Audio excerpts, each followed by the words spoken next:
Wiro hendak bertanya lagi, tapi mulutnya terkatup kembali karena di luar terdengar suara gemuruh derap kaki kuda.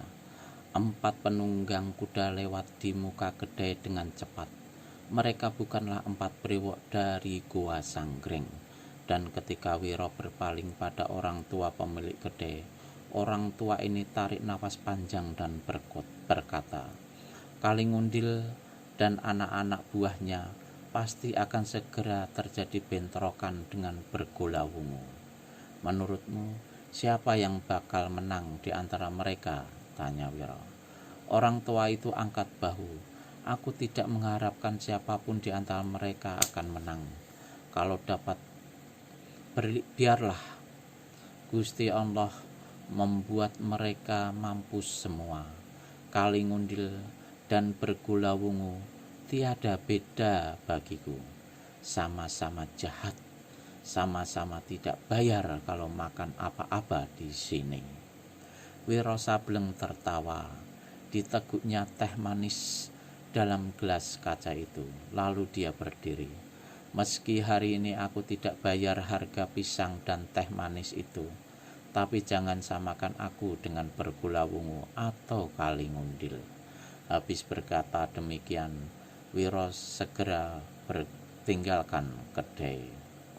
Si orang tua mengangkat gelas bekas minuman pemuda itu, tapi sesuatu menarik perhatian matanya yang sudah agak mengabur itu. Pada kaca gelas dilihatnya sederetan angka. Diperhatikannya lebih dekat, tidak salah. Itu memang deretan angka 212. Tak habis mengerti orang tua ini bagaimana angka ini bisa tertara di sana. Disekanya dengan ujung pakaiannya, disekanya lagi, tapi angka itu tetap saja tidak mau pupus. Aha, semakin tua umur dunia ini semakin banyak terjadi keanehan, katanya dalam hati. Dari jauh telah terdengar suara beradunya senjata serta bentakan-bentakan hebat. Wiro Sableng percepat jalannya, dan bila dia sampai di halaman rumah yang agak kegelapan itu, maka dilihatnyalah bagaimana halaman itu kini berubah menjadi sebuah medan pertempuran.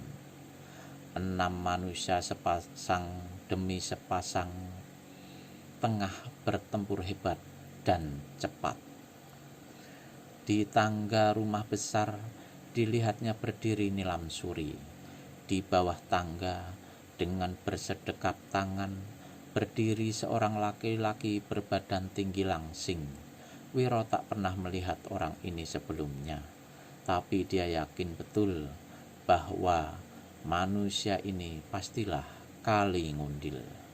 Di ujung halaman sebelah kiri berdiri pula Bergolawungu. Bagaimana 2 orang yang terdahulu sepasang matanya memandang ke tengah halaman, memperhatikan jalannya pertempuran. 3 orang anak buah Kalingundil, yaitu Saksoko, Majineng, dan Krocoweti, sebenarnya bukan orang-orang yang berilmu rendah. Permainan golok mereka cukup lihai, tapi menghadapi anak-anak buah Bergolawungu, yaitu Ketut Ireng, Seta Inging, dan Pitala Kuning, mereka kalah gesit.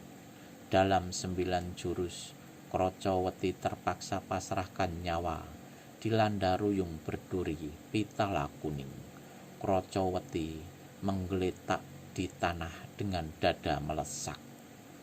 3 jurus kemudian menyusul Majineng. Lehernya hampir putung, terbabat kelewang Seta Inging. Pertempuran yang agak lama berlangsung ialah antara Ketut Ireng dan Saksoko.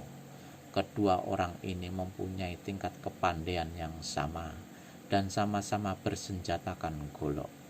Namun oleh kemenangan kedua kawannya Ketut Ireng mendapat semangat dan nyali besar. 5 jurus di muka, sambaran goloknya tidak tertahankan. Akhirnya Saksoko yang berbadan gemuk pendek itu menjerit mengerikan ketika perutnya yang buncit terbabat ujung golok. Ususnya membusai dan menjela-jela di tanah. Rahang-rahang Kalingundil kelihatan mengatuk rapat dan bertonjolan. Kedua kakinya terpentang. Saat itu, karena gelap, tak seorang pun yang melihat bagaimana kedua lengan Kalingundil menjadi hitam sampai ke jari-jari tangannya. Didahului dengan suara bentakan yang bukan saja dahsyatnya menggetarkan dada, tapi juga menggetarkan tanah. Maka melompatlah Kalingundil ke tengah halaman, di mana 3 anak buahnya bergulawungu berada. 17 tahun yang lampau, kehebatan pukulan lengan baja itu sudah mengagumkan, dan kini dapat dibayangkan bagaimana keampuhannya. 3 pekik kematian merobek kegelapan malam. Ketut Ireng, Seta Inging, dan Pitala Kuning terlempar sampai 5-6 tombak dan menggeletak di tanah tanpa nyawa. Bergulawungu saksikan kematian yang mengenaskan ketiga muridnya itu dengan tubuh bergetar. Bergulawungu, kau tunggu apa lagi? Majulah, jika kau benar-benar ingin membalaskan dendam kesumat 1000 karat. Meski bagaimana kobaran amarahnya, namun Bergulawungu menyahuti, jangan bicara terlalu keren, keparat. Aku masih berbaik hati untuk membiarkan kau bernafas beberapa jam lagi. Aku Bergulawungu menunggu kau besok pagi waktu matahari terbit di pekuburan Jatiwalu. Aku ingin nyawamu terbang ke neraka, disaksikan makam ayah bundaku. Habis berkata demikian, Bergulawungu putar tubuh. Tapi saat itu Kalingundil sudah menyerbunya dengan kedua tangan terpentang. Bergulawungu yang tahu kehebatan lengan baja itu tak berani menyambuti. Dia berkelit ke samping dan lambaikan tangan kanannya. Serangkum angin menyambar ke dada Kalingundil. Kalingundil melompat ke samping dan hantamkan lengannya kembali. Tapi ini juga dapat dielakkan Bergulawungu. Dalam sebentar saja, kedua orang ini sudah terlibat dalam 3 jurus. Memasuki jurus keempat, tiba-tiba dari bagian yang gelap di bawah pohon mempelam terdengar suara memaki.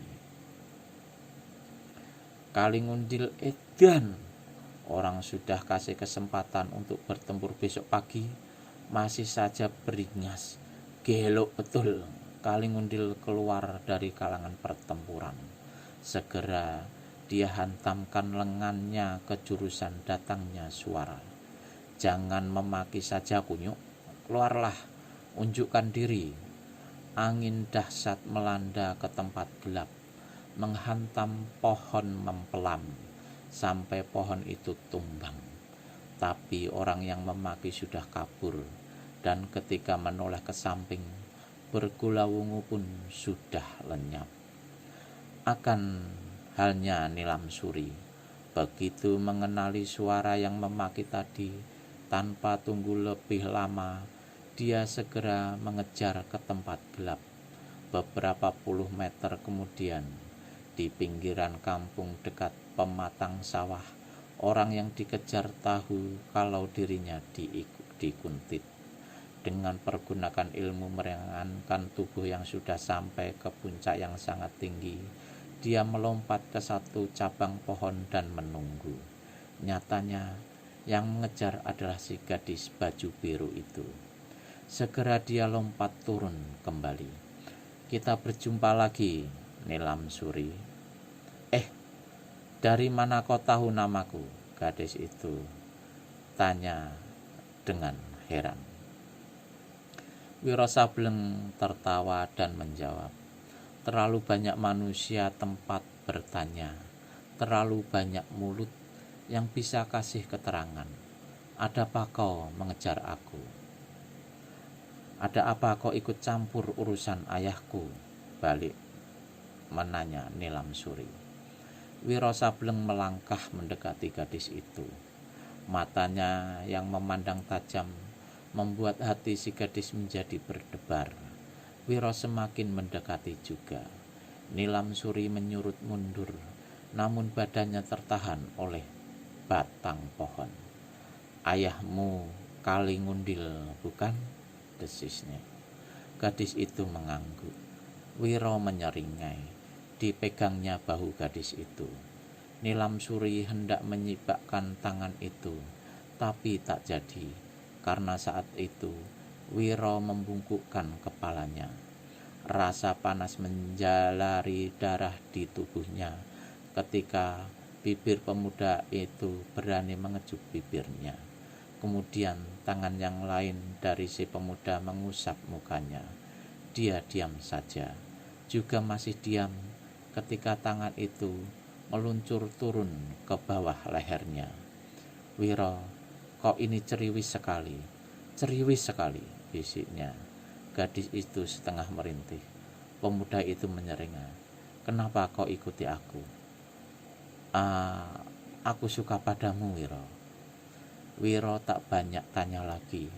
Dipanggulnya tubuh yang montok itu lembut dan dilarikannya ke tengah sawah di mana terdapat sebuah dangau.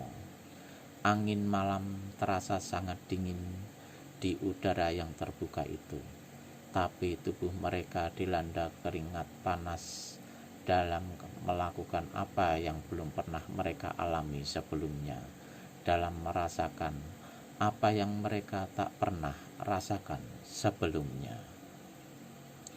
Sinar matahari memerah kekuningan, udara segar sekali. Namun kesegaran itu tiada dirasakan lagi oleh 3 manusia yang berada di pekuburan Jatiwalu. Yang 2 adalah Bergolawungu dan musuh besarnya Kali Ngundil. Yang ketiga Nilam Suri. Paras gadis ini agak pucat. Bergolawungu hentikan langkahnya beberapa tombak di hadapan Kali Ngundil. Keluarkan senjatamu, Kali Ngundil. Kali Ngundil tertawa bergelak dan meludah ke tanah. Untuk menghadapi manusia macam kau, tak perlu pakai senjata segala. Mulailah. Mulut Kali Ngundil komat kamit, dan sebentar kemudian kelihatanlah kedua lengannya menjadi hitam. Tergetar juga hati Bergolawungu melihat 2 lengan lawan itu, tapi tentu saja tak diperlihatkannya. Malahan dia berkata, bagus, kalau tak mau pakai senjata, itu mempercepat aku mengirimkan kau ke neraka. Bergolawungu mencabut golok panjangnya. Dengan ujung senjata itu, dia menunjuk ke arah 2 buah makam di bukit Pakuburan. Kau lihat 2 makam di lereng sana, Kali Ngundil? Kali Ngundil tak berani mengalihkan pandangannya karena khawatir ini hanya tipuan belaka. Itu adalah makam ayah bundaku. Roh-roh penghuni makam itu akan bersorak gembira bila menyaksikan sesaat lagi kepalamu kubabat menggelinding. Tak perlu jual bacot manusia hina. Terimalah lenganku. Disertai angin yang dahsyat, maka kedua lengan Kali Ngundil memukul susul menyusul. Bergulawungu kiblatkan golok memapas salah satu lengan lawan. Betapa terkejutnya dia ketika goloknya tidak mempan membabat lengan lawan.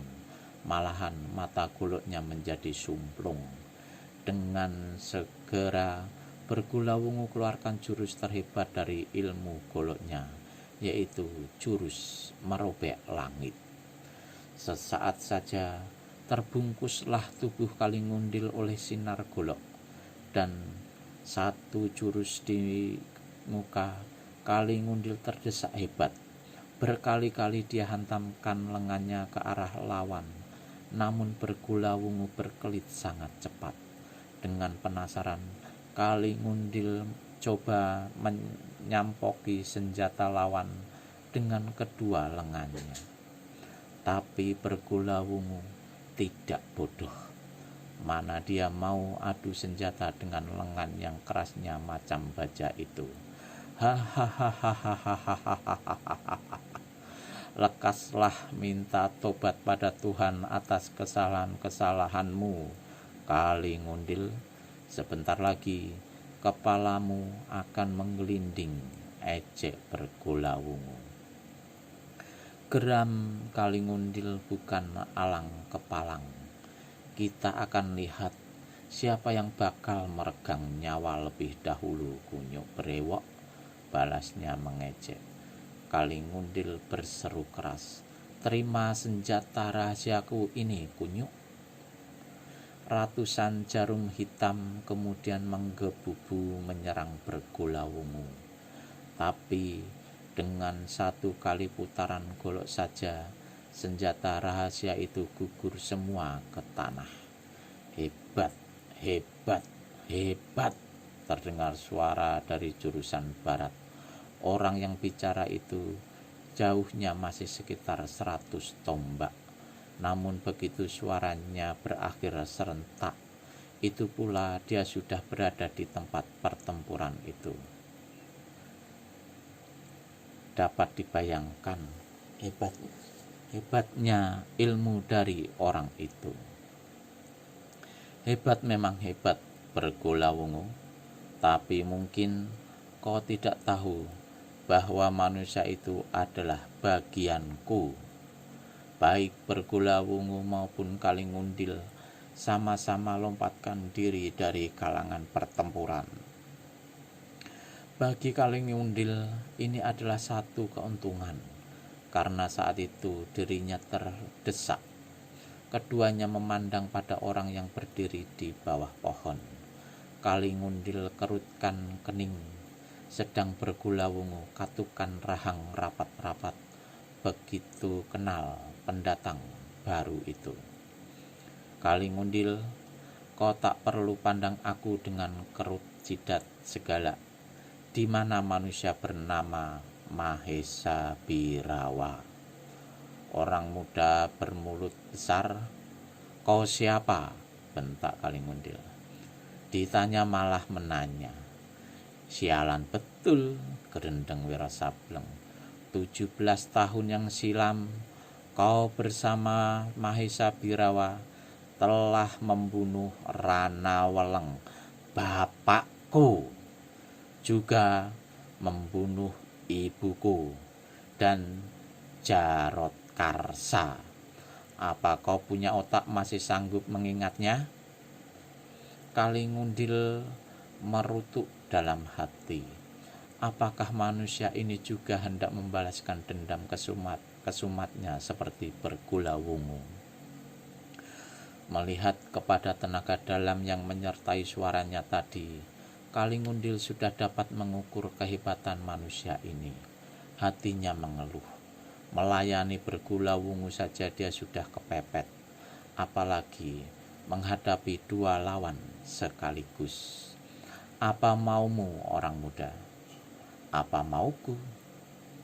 Wiro tertawa bergelak. Nilam Suri yang merasa cemas segera mengetengahi dengan berkata, Wiro, dia adalah ayahku. Aku tahu, adik manis. Dan si pemuda tertawa lagi. Dalam tertawanya itu masih bisa dia mengingat kebermesraan dan kebahagiaan hidup yang dirasakannya bersama gadis itu di Dangau, di tengah sawah tadi malam. Karena itulah aku berbaik hati datang ke sini hanya untuk meminta tangan kanannya saja. Wiro, muka Nilamsuri menjadi pucat. Bergulawungu sendiri tahu bahwa apa yang dikatakan oleh Wiro Sableng bukan omong kosong belaka. Dia telah melihat kehebatan pemuda rambut gondrong ini. Sebaliknya Kalingundil, keluarkan tertawa membahak. Kurasa kau masih pantas untuk menetek sama kau punya ibu, ejeknya. Kata-kata itu cukup lucu, Kalingundil. Aku senang pada manusia-manusia yang suka bicara lucu, kata Wiro Sableng melangkah mendekati Kalingundil. Nilamsuri melompat ke depan hendak menahan si pemuda. Tapi pada saat itu pula dari samping Bergulawungu yang sejak lama menahan kegeramannya terhadap Kalingundil, maka ketika melihat anak musuh bebuyutannya itu melompat ke muka, tanpa tunggu lebih lama, segera ditebaskan golok panjangnya. Nilamsuri melengking, tubuhnya tercampak ke tanah, dadanya robek besar, darah menyembur. Bergulawungu yang melihat tidak adanya kesempatan baginya untuk turun tangan terhadap Kalingundil, segera lari ke lereng bukit Pakuburan dan berseru, "Manusia bernama Wiro Sableng, antara kita masih ada sedikit urusan. Kalau kau merasa punya nyali untuk meneruskan, aku tunggu di Goa Sanggreng." Setan alas betul, maki Wiro Sableng. Dipukulkannya tangan kanannya ke arah lereng bukit Pakuburan. Angin laksana badai menderu dahsyat, batu-batu nisan dan tanah pekuburan berterbangan, pohon-pohon bertumbangan, semak belukar diterabas gundul, tapi Bergulawungu sudah lenyap di balik bukit. Wiro Sableng putar kepala dan dia memaki lagi ketika melihat Kalingundil melarikan diri. "Boleh saja lari, Kalingundil, tapi tinggalkan lenganmu dahulu." Sekali pemuda itu melompat ke depan, maka dia berhasil menyusul Kalingundil. Tiba-tiba Kalingundil berbalik, cabut keris di pinggang dan tusukkan ke perut Wiro Sableng. Serangan yang dilancarkan dengan kalap serta karena ketakutan itu tidak mengenai sasarannya. Sebaliknya yang diserang cepat gerakkan tangan kanannya. Kerak! Kalingundil melolong. Tangan kanannya sebatas bahu tanggal. Tulangnya copot, daging dan otot serta urat-urat berserabutan. Mengerikan sekali. Laki-laki itu macam babi celeng seradak seruduk kian kemari. Dia hendak lari lagi. Tunggu dulu, Kalingundil. Kenapa terburu-buru kabur? Terima dulu angka kenang-kenangan ini. Habis berkata begitu, Wiro Sableng benturkan tangan kanannya ke jidat Kalingundil. Pada kulit jidat laki-laki ini, maka terpampanglah lukisan telapak tangan berikut 5 jari dengan angka 212 pada bagian tengahnya. Kalingundil seradak seruduk lagi macam babi celeng. Darah berceceran dan dari luka di tangannya. Wiro Sableng tertawa mengekeh. Diperhatikannya laki-laki itu berlari macam dikejar setan. Tangan kirinya memutar-mutar lengan Kalingundil yang masih dipegangnya. Tiba-tiba dilemparkannya potongan lengan itu laksana anak panah. Potongan lengan itu melesat dan menghantam punggung Kalingundil, membuat laki-laki itu tergelimpang menelungkup di tanah, tapi segera bangkit lagi dan lari lagi. Wiro Sableng hentikan gelaknya ketika telinganya mendengar suara gerangan Nilam Suri. Cepat didekatinya tubuh gadis itu. Dia berlutut di tanah. Matanya menyipit melihat luka besar di dada si gadis. Nyawa Nilam Suri tak mungkin ditolong lagi. Dibopongnya gadis itu, dibawanya ke tempat teduh dan dibaringkannya. Wiro Nilam Suri membuka kedua matanya yang telah menjadi sayu itu. Wiro, peluk aku, pintanya. Wiro Sableng merangkul gadis itu. Cium aku, Wiro. Sepo pemuda mencium pipi Nilam Suri, lalu mengecup bibirnya. Pipi itu kesat dan dingin kini, tidak basah dan hangat seperti malam tadi. Nafas Nilam Suri lambat dan satu-satu sinar matanya semakin pudar. Umurku untuk mengenalmu hanya sampai di sini, Wiro, bisik Nilam Suri. Aku akan obati lukamu, Nilam. Kau akan sembuh, kata Wiro pula menghibur. Nilam Suri tersenyum. Bersamaan dengan memberkasnya senyum itu di bibirnya, maka saat itu pula rohnya lepas meninggalkan tubuh. Pendekar muda dari Gunung Gede hela nafas panjang.